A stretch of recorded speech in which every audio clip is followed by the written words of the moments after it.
couple of months, I haven't really uploaded any videos, and the reason for that is because I've been playing the Dark Souls games. And the reason I haven't been uploading any video footage of me playing the Dark Souls games is because I am terrible at Dark Souls.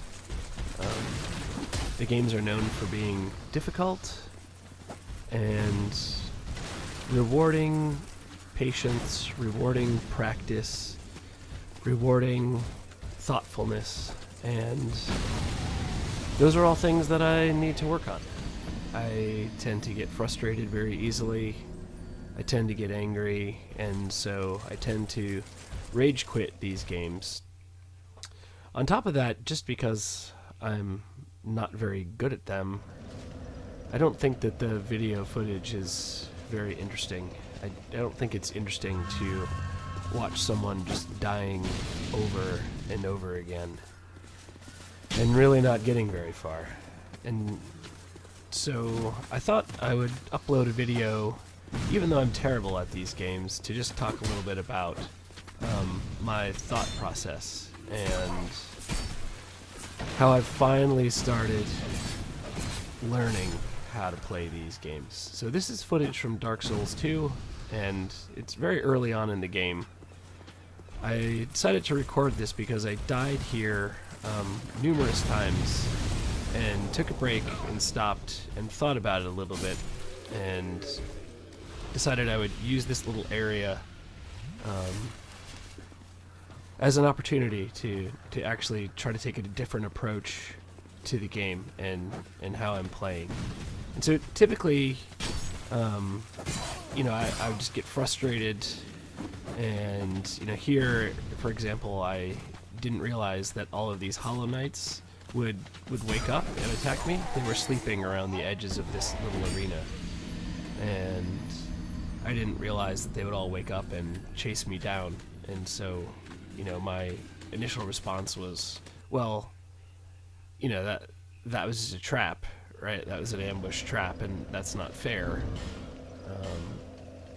But rather than just throwing the controller down and giving up for the night, I decided, okay, maybe I can actually figure out how to handle ambushes and traps now that I know they exist.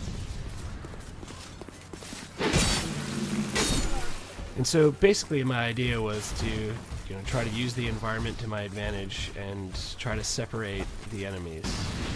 So you've probably seen before that all these barrels explode, and that Turtle Knight actually will cause the barrels to explode if he hits them with his hammer or mace.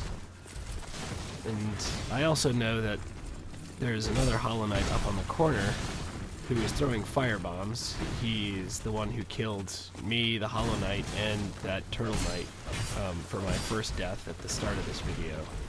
And so what I'm trying to do here is bait the Turtle Knight into hitting one of the barrels, but he keeps running them over. I just rolled through one, and the Hollow Knight, who's really weak, who I only need to hit one more time, right here, he hits those barrels with the tip of his spear and breaks those.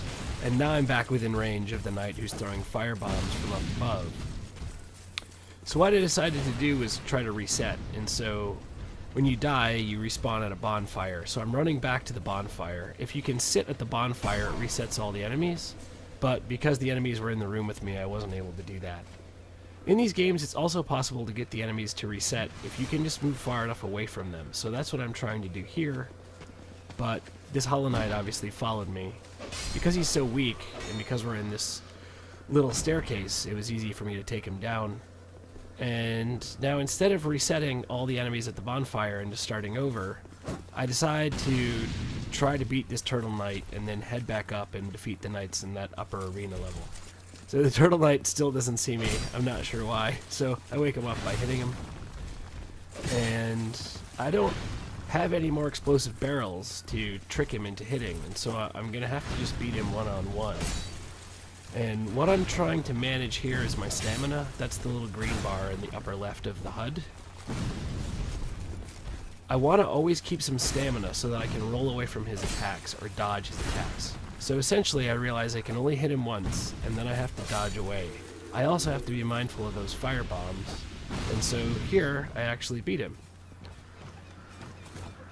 If you look at my HUD, you can see that my health bar only refills up halfway, and that's because there's a mechanic in the game where every time you die, you lose a little bit of maximum health. Earlier, I realized that if I stabbed him with a thrusting attack, he wouldn't fall. So there, I tried to hit that Firebomb Knight with a slashing attack, and he did fall off, but I was once again ambushed by the Hollow Knights.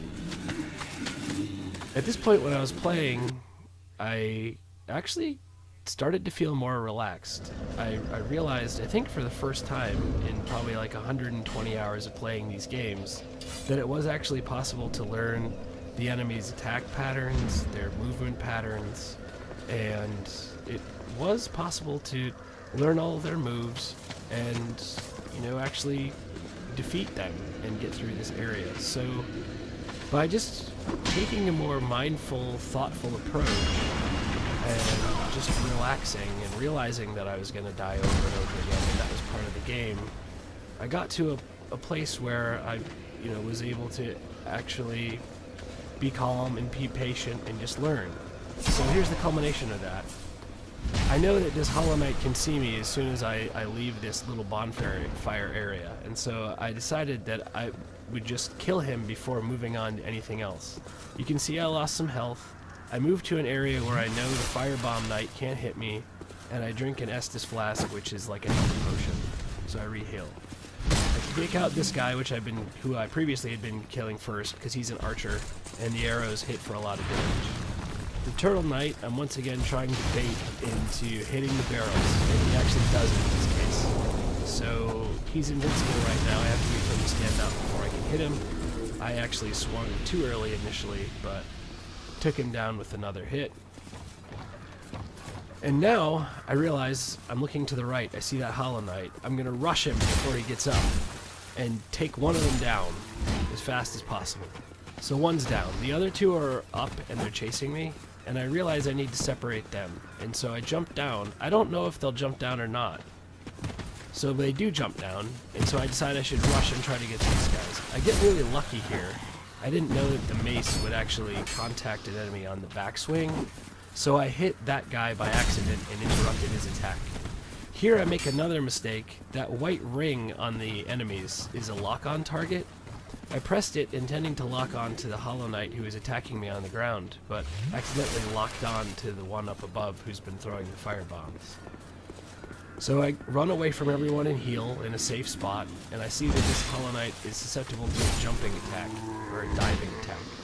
So I take him down, and because I was mashing the attack button, hit the wall. Now there's only one enemy left, the Firebomb Knight. I know he's going to throw a firebomb. I go and recover all of my souls. Souls are like currency in the game. They allow you to buy items and level up. And I knock him off. Now, he has half his health. I've run out of my 2 health potions. I have some gems I can crush for life, but those are consumable. The health potion, Estus Flask, actually refills every time you rest at a bonfire. The life gems don't. You have to buy new ones. It's a multiplayer game. The multiplayer is a bit strange, but other players can leave those orange signs on the ground. So I read one of the orange signs that said try jumping attack, which I will follow that advice and then try to kill the Halberd Knight, who previously has just been ignoring us through the previous 3 deaths, I think. So I fall down. I'm trying to get this guy to chase me, but instead he just stands there throwing fire bombs.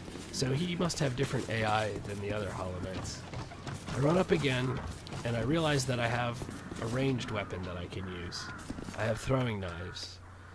The throwing knives in Dark Souls 2 do a lot of damage and seem to have a huge amount of range compared to Dark Souls 3. Although I don't know a lot about all the mechanics and details in these games. Like I said, I don't really know very much about them. So that actually worked. I was able to kill him with a throwing knife. Those are consumables as well, but I figured it was worth it to try to get through this area. So now I'm going to try a jumping attack on this guy. I lock onto him.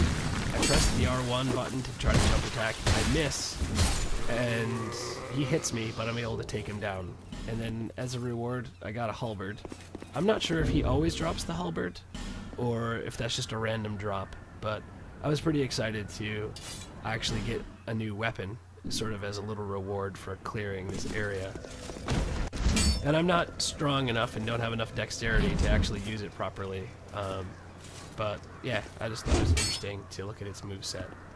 And so that's it. Hopefully this was a little bit interesting anyway, to listen to an idiot talk about how he's learning to play the Dark Souls games, and there as a finale I missed the roll back into the bonfire to rest. Thanks for watching.